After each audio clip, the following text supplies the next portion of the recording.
Embora já tenha feito uma saudação no início, antes do primeiro hino que cantamos, eu volto a trazer a minha palavra de saudação aos irmãos e agora, especialmente em nome da nossa associação de igrejas, na qualidade de um dos seus diretores e de secretário executivo, que ainda sou da associação. A palavra de saudação e também, eu diria, de gratidão pela participação dessa igreja nas promoções denominacionais. Foi muito bom ouvir nessa noite, ao orarmos Senhor, e outros cânticos também, mas especialmente esse, e logo depois o cântico aí do nosso, ele não vai ficar zangado com isso não, do nosso Feliciano Amaral, falando do grande amigo Jesus. E porque o assunto que eu vou falar tem relação especialmente com essas duas letras. E o tema, embora esteja aí no programa de culto, né? É impossível preservar a família sem oração, está implícito isso, mas faz mais parte da pastoral. E eu esqueci de frisar ao pastor José Miranda, embora tenha dito no início para ele, que o título da nossa mensagem é Pai Nosso que estás nos céus. Mas antes de ler o texto da palavra de Deus, no qual eu me vou basear, eu gostaria só de falar aos irmãos sobre a oração. É algo fantástico na vida cristã. A história da igreja mostra que os grandes movimentos e, eu diria, verdadeiras revoluções que houve no cristianismo foi como fruto da oração, como encontramos na Bíblia. O livro de Atos dos Apóstolos nos fala de uma época que os apóstolos estavam presos, alguns deles, e a igreja fazia contínua oração por eles. E de repente a cadeia se abalou, tudo se rompeu e eles se viram livres. Um dia lá no Antigo Testamento, o povo de Deus enfrentava mais um dos seus tradicionais inimigos e o profeta de Deus sabia que o Senhor tinha vindo em auxílio. Eliseu, os exércitos inimigos estavam armados, preparados para atacar o povo de Deus. Mas Eliseu, vendo que havia os exércitos muito mais poderosos e capazes, e Geazi, cego, não via. E Eliseu orou, o Senhor, abre-lhe os olhos, e abriu na hora, a resposta à oração. Um dia, eu ouvi de uma irmã lá no Rio de Janeiro, mas eu gosto muito da oração do pastor fulano, que bom quando ele ora pela gente, é um pastor que ora, eu vez por outra cito isso, se já falei de oração aqui, devo ter citado, porque me vem logo à mente, ele ora, é uma oração muito bonita, ele é um pastor que ora está em São Paulo atualmente, dando soco no ar. Senhor, então aí vai abalar, o trono de Deus, porque está gritando e dando soco no ar. Que história é essa? Uma criança disse certa vez, diante de uma oração gritada dessa, ao lado da sua mãe, disse para a mamãe, se ele estivesse perto de Deus, não precisava gritar tanto, Nas crianças, sai o perfeito louvor, no lábio das crianças. E, irmãos, eu gostaria de, nessa noite, lembrar alguns detalhes sobre a oração. Realmente é algo fantástico podermos orar.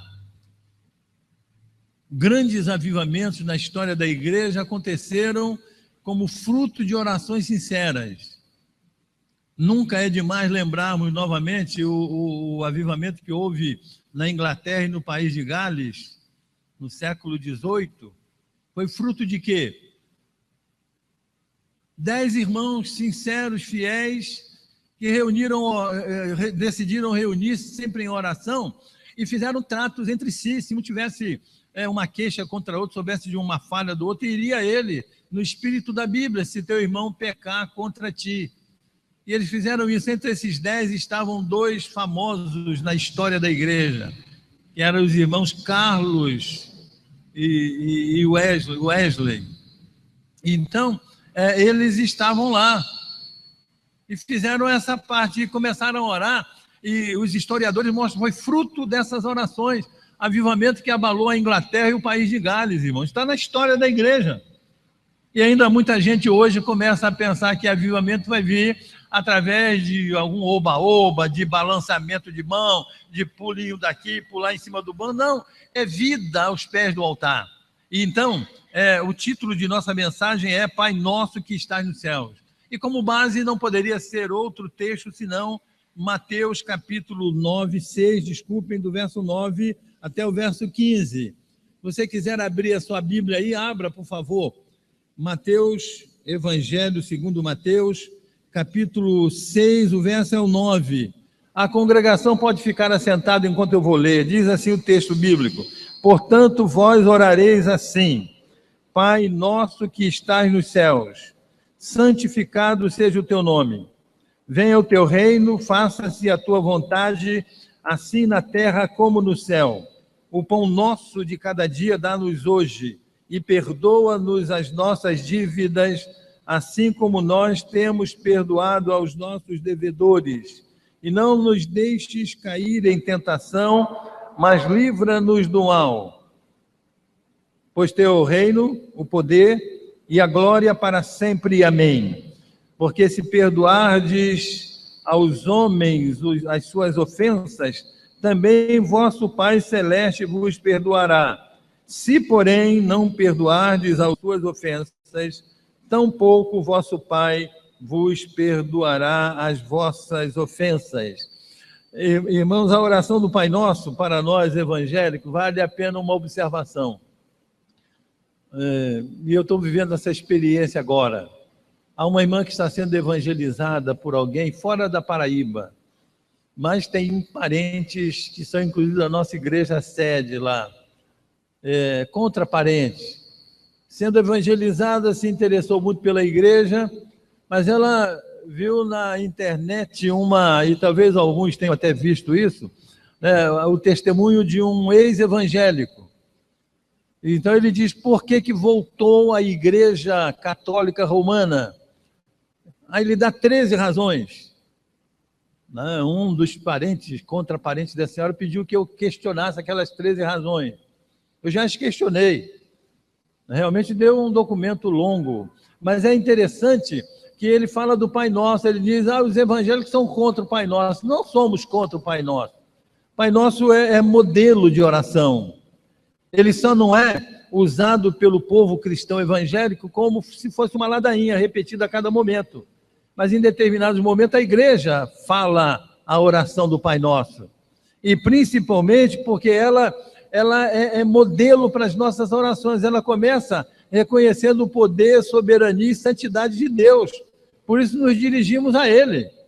E eu vou me prender, não nos pontos todos da oração do Pai Nosso, seria algo muito longo, para uma série de mensagens, durante vários momentos ou vários dias, várias ocasiões, mas eu vou me prender apenas, irmãos, a essa expressão: Pai nosso que estás nos céus. Só isso. Pai nosso que estás nos céus.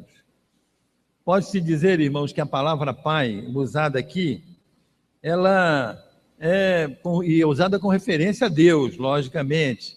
Resume de modo compacto, de modo total, e o conteúdo da fé cristã. É o conteúdo todo da fé cristã.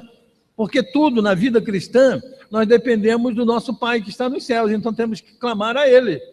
Você vai se lançar a um trabalho desafiador, você se dirige primeiro a Deus.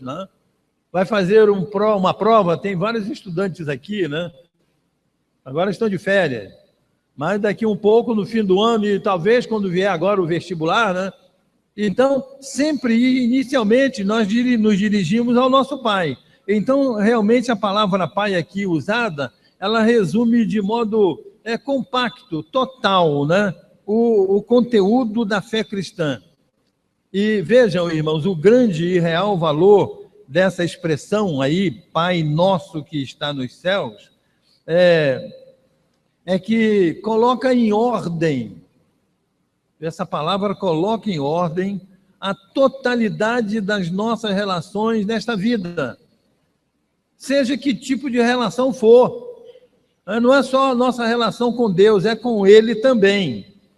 Não é só com a família, Daí eu ter me referido ao título que foi colocado aí, né, que sem oração a família vai fracassar, né, em outras palavras. Vejam bem, também para a família, em todos os sentidos. Então, ela coloca em ordem, e nós vamos ver alguns detalhes aqui nesta noite, dessas coisas que o Pai Nosso, só essa expressão, Pai Nosso que está no céu, coloca em ordem. A primeira coisa, ela coloca em ordem as nossas relações com o mundo invisível. Podia-se dizer, com Deus. Segundo o testemunho de muitos missionários que desbravaram, né, terras pagãs, né, no mundo, um dos grandes alívios, confortos que eles levavam e levam aos povos evangelizados, povos pagãos, a certeza de que há um só Deus, um Deus só. O mundo vive iludido, né, com a existência de vários deuses. Devemos muito à cultura grega. Os gregos dominaram o mundo, o Império Grego foi o maior, mais longo dos impérios, né, da visão que Daniel teve. Logicamente, o Império Romano não se sabe nem quanto tempo teve. Há uma implicação bíblica aí que não dá para entrarmos aqui, que não é o nosso caso. Quem foi que dominou o Império Romano? Ninguém sabe. Ele durou cerca de algumas dezenas de anos, chegou a um século, mas depois foi se deteriorando. Isso é ligado até com uma profecia bíblica. Mas o Império Romano, Império Grego, desculpem, em termos de anos, foi o que mais durou. Foram mais de 3 séculos. E nós, hoje, o mundo todo deve muito à cultura grega. Na arquitetura, na cultura, em tudo, na literatura, em tudo se deve. Mas também, eles, com esse domínio em todo o mundo, levaram, né, as práticas pagãs para todos os recantos do mundo. E o paganismo dominou o mundo, que era uma religião. Né? Quantas vezes temos que repetir isso, né? O paganismo era uma religião, culto de encher os olhos. Porque na minha mente, pelo menos, não sei se na dos irmãos e de muitos aqui, o paganismo é alguém que não quer igreja. Por quê? Porque a cultura romana no nosso país nos ensinou que eu não quero que meu filho morra pagão. Ele tem que ser batizado. Então o paganismo não tem nem tinha batismo, sim. Então, vejam bem, era uma religião que dominava o mundo. E nós devemos isso também, é algo negativo, mas aos gregos, que com a sua cultura e a sua expansão pelo mundo todo, né, dominando o mundo todo da época, eles levaram não só a sua cultura, a sua inteligência, enfim, algo fantástico. E é terrível hoje pensar que a Grécia está para fechar nas portas. Mas é isso. Então, vejam bem, irmãos, os pagãos dominavam o mundo, e para os pagãos havia muitos deuses. Era Deus para tudo. Sem dúvida está vindo à sua mente quando Paulo falou no Areópago de Atenas. Havia vários nichos de vários deuses, e um deles era o Deus desconhecido. Então ele sabia, além desse, deve haver outros que a gente não conhece, pelo menos mais um. E Paulo começa a sua mensagem através daquele altar ou daquele nicho onde havia uma honra ao Deus desconhecido. E aí faz um discurso que abalou os alicerces, né, daquela casa, né, de política, aquela casa de domínio na época. Então, vejam bem, havia muitos deuses, e havia 3 características especiais desses deuses. Eles eram, principalmente, essas 3 caras: zelosos, em demasia, egoístas e hostis. Os deuses do paganismo eram zelosos, egoístas e hostis. Dentro da literatura, né, dos gregos, né, lógico que é a mitologia grega, mas eles falam de um tal, e estudantes aqui já devem ter ouvido isso, atuais e outros antigos, eles falam do famoso Prometeu acorrentado. Era um líder da religião. Por que ele foi acorrentado? Porque ele foi castigado, porque roubou um segredo dos céus, o fogo. Vejam a inteligência, né, desse povo. Se você ler a literatura dos gregos, é um negócio apaixonante. Né? Há, inclusive, literaturas facilitadas, né, Dá uma coleção de chamar Clássicos para a Juventude, que tem, vale a pena ler, que é facilitada, não é em verso, como são os textos originais dos autores gregos. Então, eles criaram coisas as mais espantosas, algumas admiráveis. Então, esse Prometeu acorrentado foi castigado, por quê? Porque ele roubou dos céus o segredo do fogo e transmitiu esse segredo para os homens. Aí os homens descobriram o que era, né, o fogo. Então ele foi castigado. E qual era o castigo?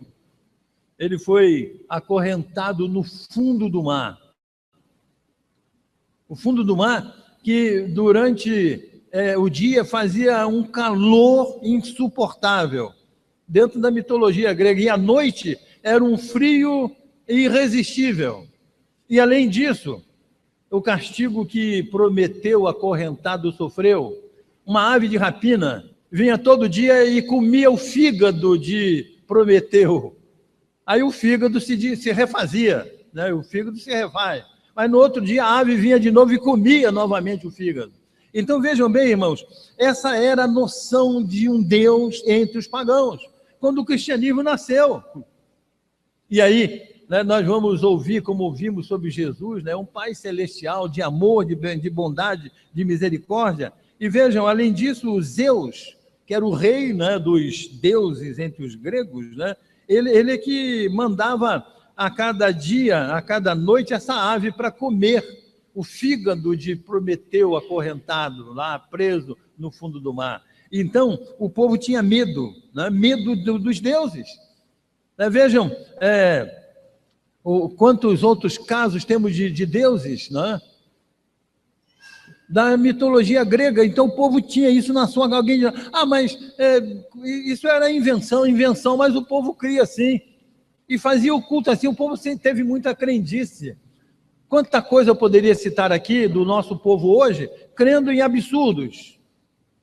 E às vezes você olha assim, puxa, mas como é que o indivíduo pode crer num negócio desse? Muitos. Se eu fosse entrar aqui em detalhes de algumas religiões do mundo de hoje, essa noite não daria. E aí, como é que alguém crê num negócio desse? E às vezes homens que se dizem de cultura. Então, irmãos, vejam bem, um detalhe apenas, vejam, a igreja, só esse, um detalhe do romanismo tem que ser, que a maioria domina tudo. Né? Vendem, né, cavacos da cruz de Cristo até hoje no mundo. E o povo crê que é da cruz de Cristo. No tempo de Calvino, ele disse que se cada pedaço da cruz de Cristo fosse juntado, dava para construir um transatlântico. No tempo de Calvino, imagine hoje. E o indivíduo pega e leva para casa e crê que aquilo é verdade. Então o povo é tendente a crer em crendices. Então você que prega a verdade, se subordine à atuação poderosa do Espírito Santo, porque só a atuação dele na vida de alguém pode transformar vidas. E aí nós vamos enfrentar cada dia mais lutas e dificuldades, e não tenham dúvida, teremos igrejas com um bom número, né? Algumas centenas pode-se ter, mas em relação ao mundo, será sempre aquele pequeno povo, é isso mesmo. Eu tenho um artigo de um autor que, fazendo gozação com essa verdade, diz, somos um pequeno povo muito infeliz. É isso mesmo, um pequeno povo muito infeliz. E a igreja continuará, se a verdadeira igreja continuará sendo pequena, irmão. Não tenha dúvida disso, não. Vai continuar, e você tem que ter coragem de se colocar ao lado dos menores, dos pequenos, e defender a verdade. Não tem como. Então, vejam, a noção de Deus como um pai de amor encantou o mundo à época. A igreja, né, os missionários fizeram maravilhas no meio de povos inteiramente pagãos, e tem feito isso hoje ainda, porque havia a noção desse Deus ou desses deuses, né, destruidores. E então, para aplacar a fúria dos deuses, a tempestade, chuva, o que é isso aí? Estamos contrariando os deuses. Aí o fiel era exortado a fazer os maiores absurdos. Com as mães que lançavam seus filhos, ainda a coisinha ali no colo dela, não está agora, né? A pessoa pegar um neném daquele, quantas vezes eu tenho citado isso, e jogar nos braços de Moloque, era uma estátua ardendo em fogo, né? Botavam fogo por dentro, ela ficava em brasa viva. E aí as mães, para aplacar a fúria dos deuses, jogavam os seus filhos recém-nascidos ali. Irmãos, absurdo, o cristianismo nasceu e mudou essa figura, onde ele chegou, mudou.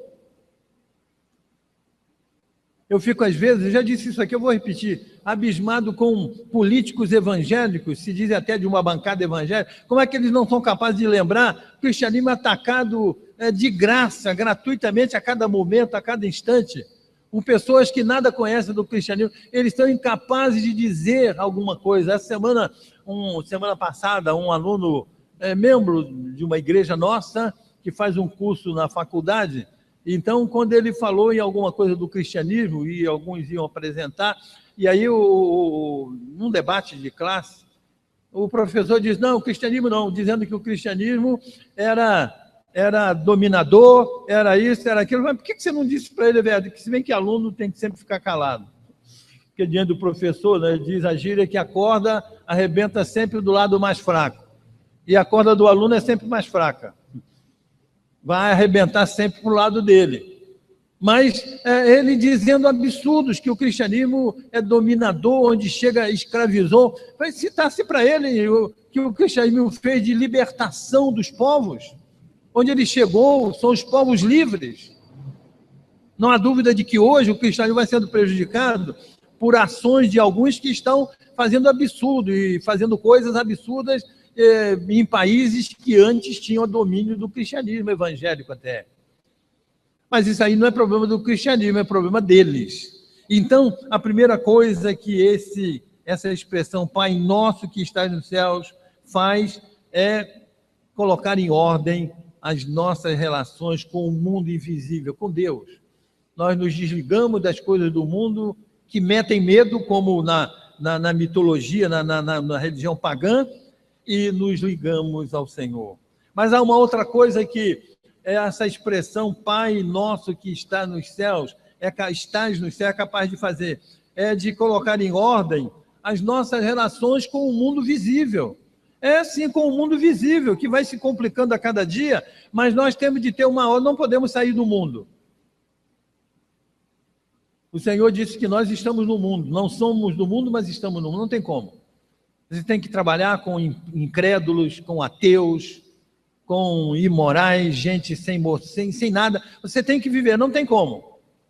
Você pode não, e é seu dever como cristão, não manter nenhum desses princípios. Mas conviver com ele vai ter que conviver, não tem como. Não é para comprar aquilo que comemos, para trabalhar, enfim, para tudo. Vamos manter. E aí nós temos de manter o equilíbrio. É comum nós ouvirmos que as coisas ruins da vida, né, dominam, né? As coisas ruins, todo mundo fala, né, do que é ruim, e está todo mundo falando. Essa semana mesmo, eu e um procurador da República, condenando a questão da educação de gênero. Nossas crianças na escola vão aprender, a partir de agora, que não existe homem e mulher, não existe isso não. É tudo a mesma coisa. E interessante, um procurador da República é que arrasa com esse ensino e diz que essa é uma tônica do governo, do comunismo, do marxismo, leninismo em todo o mundo, onde chega. E às vezes nós encontramos, né, há irmãos aqui que têm olhado, eu tenho um colega no Rio, que é adepto dessas coisas, sempre está escrevendo no Face, né, sobre isso. Mas é um absurdo, cristão ser, o comunismo, irmão, é negação de Deus. O nascimento dele mostra isso. Então, é a questão da moral, acabar com a moral, arrasa com tudo. E está escrito lá, é um procurador da República. Você pode olhar isso no Face, não lembro agora o nome, mas está lá ele fazendo uma palavra, né, dando uma palavra sobre esse absurdo, tirando a autoridade dos pais. Então, como é que nós vamos conviver harmoniosamente com esse mundo? O harmoniosamente aqui eu colocaria aspas, que quando vive em harmonia, porque nós fazemos a mesma coisa, não. É harmoniosamente no sentido de conviver, suportar. Seria suportar é o melhor. Como é que nós vamos suportar tudo isso? Só se tivermos essa verdade, esse Pai nosso que está no céu, e levarmos tudo a Ele, para que Ele nos dê força, para que nós, ainda que sofrendo, ainda que passando por lutas atrozes, por perseguições, por, enfim, indiferença, e até chegando ao ponto da morte, pode até chegar, a gente se mantenha fiel. Então, é confortador, irmãos, que diante de tudo isso, nós temos alguém a quem podemos nos dirigir como quem se dirige a um Pai, né? Pai nosso que estás nos céus. Nas suas orações, sem dúvida, ela conforta o seu coração. É dirigir-se a Ele, sim, é a Ele, em todos os momentos. Sem confundir as orações, e me vem à mente aqui, mas o que tem? Jesus é Deus também. Não, mas o modelo da oração que o próprio Jesus deu, não é Senhor Jesus, não, Pai nosso que estás nos céus. E aí, em nome dele, foi Jesus quem disse isso. Então não adianta eu querer dizer que Jesus também é divino, ele é Deus, sim, é o Deus que se tornou homem. Mas o modelo de oração que ele nos deu é dirigir ao Pai. Pai nosso que está criador dos céus e da terra. É essa oração. Alguém dirá, mas eu continuo orando, o problema é seu. Mas que não está certo pelo que Jesus ensinou, não está. As coisas são assim. Assim que eu cheguei a Paraíba, várias igrejas, né, se movimentando, eu e o pastor Armando fomos a Pernambuco, e numa igreja lá, alguém, né, na hora fazendo perguntas e tudo mais, e nós dois respondendo. Então houve um irmão que era líder na igreja, que queria tomar posições seguras, juntamente conosco, que não tomaram, nem ia tomar. Se levantou e perguntava sobre a paz do Senhor, sobre um montão de coisas, costumes que nunca foram dos verdadeiros congregacionais brasileiros, nunca. Então, no final das contas, sabe o que ele disse? Ele disse, mas eu gosto, então continua fazendo. E daí eu gosto de uma coisa que não tem base bíblica. Mas eu vou continuar fazendo porque eu gosto. E porque gosta, o mundo está indo para o inferno. O mundo faz o que faz porque gosta. E nós temos de fazer tudo porque a palavra nos ensina isso. Então, irmãos, a dor, tudo que Deus faz é bênção. E aí nós vamos nos harmonizar, viver, eu diria, em paz, em termos, né? Contudo, inclusive, veja, confortador, que tudo que um pai de amor faz é o que ele nos ampara, ele nos guarda, nos dirige, nos conduz a cada momento, em todos os momentos. A dor, por exemplo, é uma bênção de Deus, né? Se ela não existisse, diríamos que não estamos passando bem. A dor é um indicativo, né? Ela aponta, o sinal vermelho começa a piscar. Por que eu estou sentindo essa dor aqui? Né? Enfim, uma série de detalhes. A febre.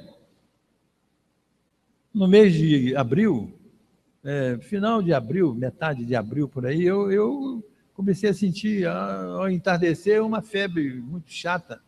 Aí eu tive que tomar algum cuidado e ver por que essa febre veio. Então, porque a febre é um indicativo de que a saúde, alguma coisa não está indo bem. Então, vejam, ela avisa que algo não está correto. E aí você precisa cuidar de sua saúde. Então, tudo isso é bênção de Deus. Essas são bênçãos gerais, né? Bênçãos gerais, a Bíblia nos ensina de bênçãos gerais e bênçãos específicas. As bênçãos gerais são para todo mundo. A chuva que cai sobre a terra, né, o sol, o ar que respiramos, tudo é bênção de Deus para todos os seres humanos, independentemente da condição dele espiritual. Mas aqueles que nasceram de novo e têm uma comunhão com o Senhor Jesus, esses têm bênçãos especiais. Então, uma outra coisa, irmãos, a terceira aqui, essa expressão, Pai nosso que estás nos céus, coloca em ordem, é as nossas relações com o próximo. É com o meu próximo. elimina o egoísmo, a vanglória, né? Alguém que acha que sempre é o tal, identifica-nos a nós como filhos de Deus. Não tem como, né? E vejam, como iguais diante dele, porque foi ele que nos criou. Não somos melhores, né, do que os outros. Somos todos iguais. E é interessante, né, nós observarmos que no Pai Nosso, você pode olhar aí, toda a oração do Pai Nosso, você não encontra eu, me ou meu. Você não encontra. Nem eu, nem me, nem meu. Tudo que é pessoal, né? Meu. Alguém disse certa vez que a gramática do egoísta se resume a 4 pontos. Eu, me, mim e comigo. É só ele. Eu, me, mim e comigo. Do egoísta. O Pai Nosso não tem isso. Porque nós somos iguais. Você se dirige a Deus, né? Oh, meu Pai, eu também me dirijo. Somos iguais, crentes em Cristo. Por isso, especialmente na vida cristã, na Igreja de Deus, não há lugar para esse ufanismo, para esse orgulho, enfim, para qualquer coisa que mostre que eu estou me julgando melhor do que o meu irmão, do que aquele que convive comigo. E isso, irmãos, sem dúvida nenhuma, é algo fantástico que o cristianismo fez. Se alguém não faz, e às vezes alguém pega exemplo de pessoa, vai dizer, mas eu conheço crente que é assim, assim. Aí é um problema dele. Eu vi uma vez de um senhor, já foi aqui na Paraíba. Eu gosto muito dos crentes, mas crente gosta muito de dinheiro. Então, veja, ele igualou todos os crentes aos exploradores da fé pública que vivem no rádio e na televisão, explorando o povo, pedindo dinheiro. Então, igualou você, a mim, todo mundo crente gosta muito de dinheiro. Generalizou. Então, vejam, como é que eu vou viver, né, em relação com esse povo? Entender a sua limitação. É alguma coisa que eles dizem que entra no ouvido e sai no outro. Se precisar questionar, eu vou ter que questionar. Mas às vezes não é preciso. Né? São coisas que não levam a nada. Né? Que é igual 0 vezes 0 vezes 0, nada. Não vai dar nada. Nunca tem. Então, eu não vou gastar meu tempo com isso. Dentro, né, que depende, ou que defende o cristianismo, a minha fé, aí eu tenho de me posicionar de acordo com as posições bíblicas, os ensinos da Bíblia, para poder questionar. Senão, se você cala, né, diz o ditado que quem cala consente. Então, se eu me calei, aí ele aceitou. Não, eu me calei, mas não aceitei. Se calou, aceitou. Alguma coisa que ataca, né, a sua moral, a sua vida, na hora, dito para você diretamente, você tem que questionar na hora. Então, no cristianismo é a mesma coisa, as nossas relações, né, com o próximo, ainda que ele viva dominado por esse egoísmo, por essa ideia de que alguém seja melhor do que o outro. E aí, meu irmão em Cristo, mesmo meu irmão, que às vezes há alguns cristãos que fogem aos princípios do cristianismo e são capazes de pensar-se melhor que os outros, melhores que os outros. Então eu tenho que orar por esse irmão e num momento certo, se Deus abrir uma porta, mostrar para ele que ele está equivocado, que a Bíblia ensina diferente. E aí eu volto àquela expressão que eu usei, se o teu irmão pecar contra ti, é a mesma coisa. Ah, mas ele não pecou contra você, está pecando contra o cristianismo, está pecando contra você, porque você é cristão. Vai tu e ele só. Então mostra a verdade para ele. Mas em quarto lugar, irmãos, essa expressão fantástica que o cristão pode usar, Pai nosso que estás nos céus, e os evangélicos usam isso. Eu disse que os romanistas têm essa ideia aí, o rapaz que diz que é um ex-evangélico que voltou para a igreja romana, ele usa isso e cita alguns exemplos. Então, é interessante, né, o absurdo do argumento que ele faz, que nós não aceitamos. No Brasil, inclusive, há uma certa, né, ojeriza por meio do cristão evangélico, porque a oração é Padre Nosso que estás no céu. Alguém é mais padre no latim é pai. É pai, mas quem que disse que eu sou obrigado a conhecer latim? Quem foi que disse que o crente simples, comum, tem que saber? Então, padre, para nós, brasileiros, né, é um sacerdote romanista. Então, vejam, aí há alguns que fazem oposição ao Pai Nosso, por falta de instrução, para mostrar padre é pai. Realmente é algo que leva alguns cristãos. Então, irmãos, as nossas relações com o próximo, esse Pai Nosso coloca em ordem. Coloca em ordem também as nossas relações conosco mesmos. Há momentos na vida, né, em que muitos desanimam, né? Tanta luta daqui, luta dali, dificuldade daqui, dificuldade dali. Alguns são levados até ao suicídio. Muitos. E desesperados. Por quê? Por causa das lutas da sua vida. E eu diria, isso faz com, às vezes, com cristão, é meio difícil, às vezes há fato, são notícias esparsas, muito, muito difíceis, né? Um crente que se suicida, aí alguém chega, e aí, pastor, ele está salvo ou não? Eu simplesmente não respondo. Eu respondo com outra pergunta. Mas, vejam bem, incrédulos fazem assim. E me veio à mente a história de uma grande artista de cinema, Marilyn Monroe. Ela se suicidou, né? Arquimilionária, cheia do dinheiro, com fama no mundo inteiro. E o que ela deixou escrito é que ela não tinha paz, não tinha tranquilidade. Então, ela se desentendeu consigo mesma e atentou contra a vida, se suicidou. Então, vejam, a vida cristã, né, irmãos, também tem luta, porque nós vivemos no mesmo mundo. Temos o mesmo governo, vivemos as mesmas dificuldades. Eu me referi à dificuldade da educação infantil hoje. Você tem as mesmas lutas que os outros, as mesmas dificuldades, tudo igual. Mas nós temos um Pai que nos ama e que nos dirige. Então nós vamos a Ele, Pai nosso que estás nos céus. E aí, nós podemos ser até por natureza ruins, maus, mas Deus está conosco, sempre pronto a nos ajudar, a nos corrigir, a nos auxiliar, como um Pai de amor, de misericórdia, um Pai de infinita bondade. Então, irmãos, só isso bastaria, essa verdade bíblica, para alguém se tornar um cristão evangélico. Não há nada melhor do que isso. E, em último lugar, embora pareça repetição, mas não é, mas coloca em ordem as nossas relações com Deus. Antes nós vimos no início as nossas relações com o invisível. As coisas que acontecem sem eu saber, sem dúvida Deus está atrás dela. Então, num certo sentido, seria também com Deus. Mas diretamente coloca em paz as nossas relações para com Deus. Temor e tremor, irmãos, aparecem na vida daqueles que têm relações íntimas com Deus.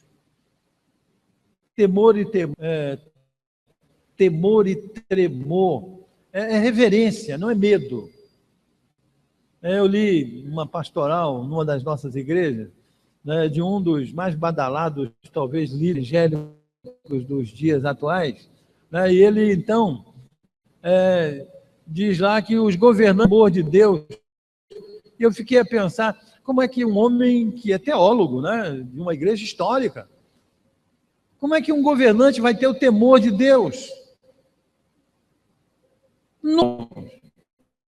Alguém diz corrigir através das circunstâncias. Aos incrédulos, Deus só fala através... Deus tem 3 maneiras de nos falar, irmão, isso é claro. Não é criação de Deneci, não. Ele nos fala diretamente através da palavra, ela está aqui, por isso a gente lê todo dia. Ele nos fala através de servos seus que ele usa para nos transmitir a mensagem, e nos fala através das circunstâncias. Aí as circunstâncias ele fala a qualquer um.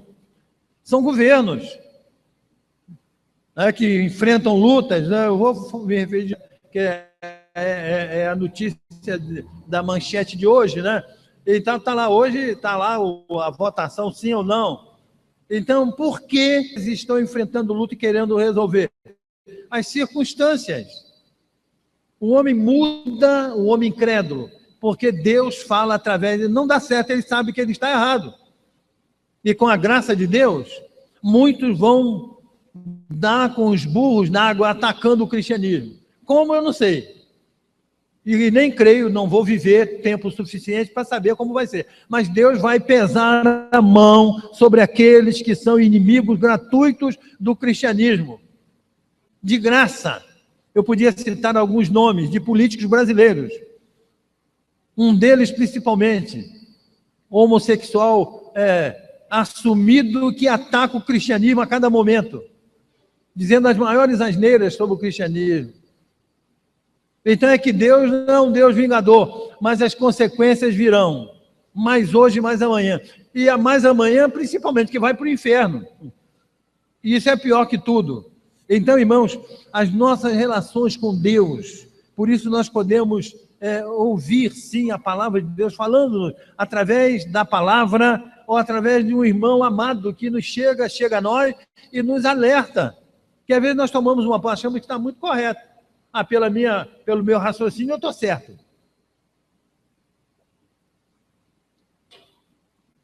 Alguém fez uma coisa que me ofendeu. Então, em termos de raciocínio humano, eu tenho que dar a resposta. Fazer com uma irmã, uma contraparente minha, já faleceu lá no Rio de Janeiro. Já Deneceu, eu suporto tudo bem na igreja, está tudo legal, mas pisou no meu calo, eu piso 2 vezes no calo dele. Então, vejam bem, o cristão não pode ser assim.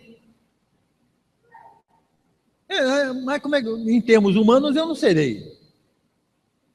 Mas se há uma força sobrenatural que age em mim, que é a nova natureza em nós gerada pela palavra da verdade, aí essa força divina me faz suportar tudo isso. No próprio lar, na minha casa, com a minha esposa e ela comigo, com os meus filhos e eles comigo, eles uns com os outros. Veja quantas vezes você vê em debates de televisão aí, irmãos e até pais e mães e filhos, que não se falam, que se zangaram e vão continuar zangados. Se harmonizar é por algum interesse. Que alguém insistiu, porque foi a um programa, fez alguma coisa, e aí, eu aceito voltar atrás, mas vai na prática ver o que vai... Não vai voltar. Agora, se você é cristão evangélico, não, aí é diferente. Então, as nossas relações com Deus, a ajuda desse Pai é infalível. Ele prometeu estar sempre conosco. Ele é Pai e, portanto, não precisamos temê-lo.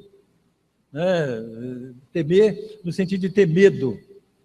É bom sempre que se fala em temor e tremor, se frisar bem, eu já sei, mas alguns se esquecem. Não é medo de Deus. Deus não mete medo em ninguém. E os inimigos gratuitos aí do cristianismo e da Bíblia dizem isso. Que Deus é esse? Um Deus... Qual é o Deus? É o que alguns estão falando, é o Deus lá do Antigo Testamento. Um Deus cruel, que Deus... Então eles não sabem o que é esse Deus. E aí dizem asneiras a respeito dele. Mas nós sabemos quem é. Então, irmãos, que essa expressão, Pai nosso que estás no céu, domine a nossa vida. Não só nos momentos de nossa oração, mas na vida toda. No nosso trabalho, nos dirigimos ao Pai. Oh Deus, oh Pai, que Tu esteja conosco. Então, quando o Senhor diz Pai Nosso, mas sou eu, é meu Pai Celeste, né? Pai Nosso é porque é a oração coletiva do povo de Deus. Então, irmãos, que as lições do Pai Nosso estejam sempre presentes em nossa mente, que saibamos dar o devido valor à oração. A teologia da oração é uma das coisas mais fantásticas no cristianismo evangélico. É história longa, mas é oração, do modo mais simples possível. E eu vou terminar contando uma experiência para mostrar que aquela oração não precisa dar soco no ar, gritar, não precisa não.